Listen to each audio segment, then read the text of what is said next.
le président de la République avait, durant son adresse à la nation, décidé de lancer la plateforme Liggéeyal sa réew pour permettre aux jeunes Sénégalais donc de concourir à des postes qui seraient lancés. Et jusqu'au moment où nous vous parlons, après le premier trimestre, cette décision est restée lettre morte et c'est une situation que nous déplorons.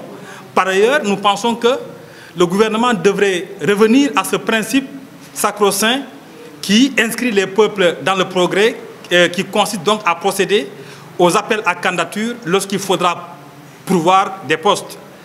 Un pays se gère par le savoir et le savoir-faire.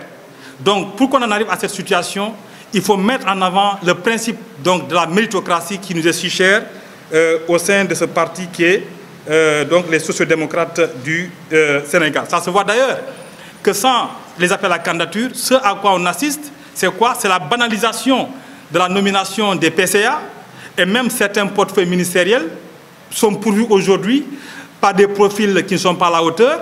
Notre diplomatie aujourd'hui qui est un peu moribonde en atteste.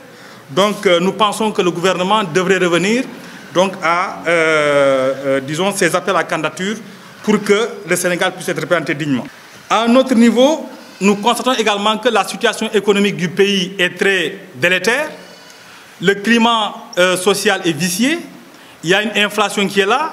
Les denrées de première nécessité coûtent encore très cher. L'électricité et l'eau sont encore très chères. Pendant ce temps, la jeunesse est dans l'oisiveté. Et certains jeunes continuent encore à braver la mer au prix de leur vie. Donc là, nous soulevons deux questions. La première est de savoir si cela est dû à un manque de confiance entre l'État du Sénégal et les bailleurs, auquel cas nous invitons le gouvernement à plus de flexibilité, d'ouverture, et nous éviter toute forme d'altérité qui créerait la suspicion entre le Sénégal et les partenaires en développement.